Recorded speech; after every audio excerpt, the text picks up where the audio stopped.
Hi hello welcome to Kavitha's cooking channels. எவ்வளோ முருங்கைப்பூ வச்சுட்டு இவங்க என்ன பண்ண போகிறாங்க அப்படின்னு தானே யோசிக்கிறீங்க. முருங்கைப்பூவை வச்சு நிறைய விஷயம் பண்ணலாங்க. வாங்க என்ன செய்யலாம்னு பார்க்கலாம். பார்த்திங்களா, இது முருங்கைப்பூவை வச்சு செய்த ஒரு முட்டை பொரியல். ரொம்பவே டேஸ்ட்டாக இருக்கும். ரொம்பவே சிம்பிள், டைம் 50 மினிட்ஸில் ரெடி ஆகக்கூடிய ரொம்பவே டேஸ்டான ரெசிபி. எப்படி செய்யறது பார்க்கலாமா?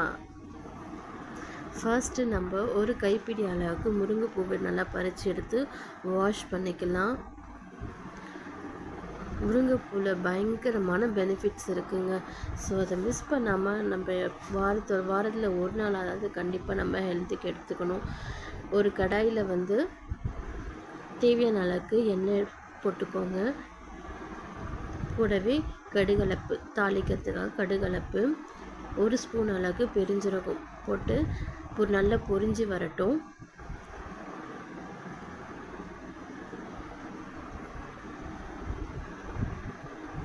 கூடவே 2 வெங்காயம் நல்லா பொடியாக நறுக்கி வச்சுருக்கேன், அதையும் ஆட் பண்ணி நல்லா வதங்கி வரட்டும். ரொம்ப வதங்கி வரணும் அவசியம் இல்லை, ஒரு கண்ணாடி பதம் அளவு வந்தால் போதும். காரத்துக்கு பச்சை மிளகாய் மட்டும் சின்னதாக கட் பண்ணி சேர்த்துக்கோங்க.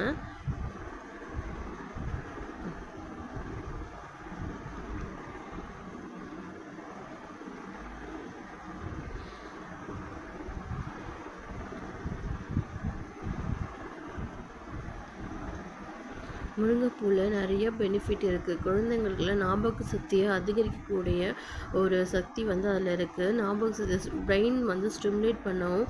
அதனால் பசங்களுக்கு தவறாமல் அதை செஞ்சு கொடுங்க. முருங்கைப்பூவா அப்படின்றத எல்லாமே கேட்பாங்க. ஆனால் அதில் உண்மையிலேயே முட்டை போட்டு பொரிச்சு சாப்பிட்டா அவ்வளோ டேஸ்ட் இருக்கும். சொன்னாக்கா நம்பவே மாட்டீங்க.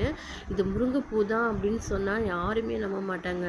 முட்டை பொரியல் மட்டும்தான் சாப்பிடுவாங்க அப்படின்ற மாதிரி தான் இருக்கும். ஏன்னா கொஞ்சம் கூட டிஃப்ரெண்ட்டே தெரியாது. ஆனால் ஃப்ளேவர் ரொம்பவே சூப்பராக இருக்கும்.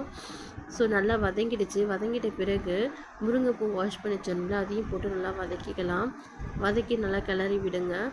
கொஞ்ச நேரம் எண்ணெயிலே வதங்கட்டும். நல்லா பிரைட்டாக இருக்கிற முருங்கைப்பூ நல்லா சுருங்கி வரும். வதங்கி பார்த்தீங்கன்னா தெரியும், நல்லாவே சுருங்கி வந்துடுச்சு. இதில் நான் வேறு எதுவுமே ஆட் பண்ணல, அதுவே நல்ல ஒரு கலர் கொடுக்குது. தேவைப்பட்டதுன்னா நீங்கள் மஞ்சள்தூள் ஆட் பண்ணிக்கோங்க. இப்போ கொஞ்சமாக உப்பு போட்டுக்கலாம்.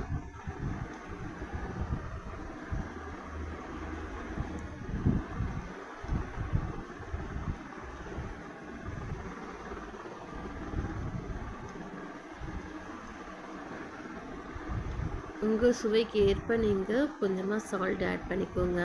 கூடவே 1 கப் அளவு தண்ணி ஆட் பண்ணிக்கலாம். கொஞ்சம் வேகிறதுக்காக. எண்ணெயிலே நல்லா வெந்திருக்கும், இருந்தாலும் அந்த பச்சை ஸ்மெல் போகிறதுக்காக கொஞ்சம் வெந்தால் தான் நல்லாயிருக்கும். ஸோ 1 கப் அளவுக்கு நான் ஒரு அரை கிளாஸ் அளவுக்கு தண்ணி லைட்டாக தெளித்த மாதிரி ஊற்றி மூடி போட்டு வேக வைக்கிறேன். மூடி போட்டு சிம்மில் வச்சு வேக வைங்க, சீக்கிரமாக வெந்து வந்துடும். தண்ணியும் நல்லா சீக்கிரமாக சுண்டிடும்.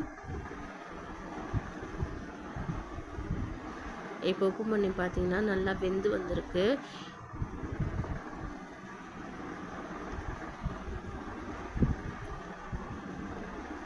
கொஞ்சம் லைட்டாக தண்ணி இருக்குது. பார்த்தீங்கன்னா தண்ணி எல்லாமே சுத்தமாக சுண்டிடுச்சு. ஸோ இந்த ஸ்டேஜில் நம்ம அந்த முருங்கைப்பூவோட கலவை வானல்ல இருந்து கொஞ்சம் ஓரமாக ஒதுக்கி வச்சுடுவோம்.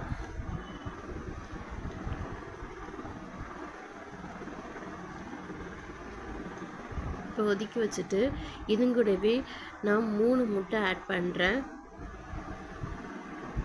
1 கப்பு முருங்கைப்பூவுக்கு 3 முட்டை போட்டால் கரெக்டாக இருக்கும்.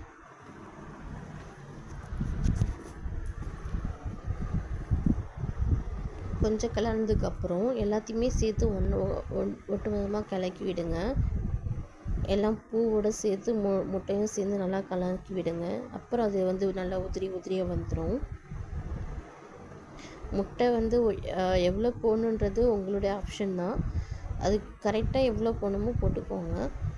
ஏன்னா நல்லா டேஸ்ட் எடுத்து கொடுக்கும் முட்டை போடும்போது. இப்போ பார்த்து நல்லா உதிரி வந்துடுச்சு. இந்த ஸ்டேஜில் நீங்கள் உப்பு பார்த்து போட்டுக்கோங்க. 1 ஸ்பூன் மிளகுத்தூள் கடைசியாக போட்டுக்கோங்க.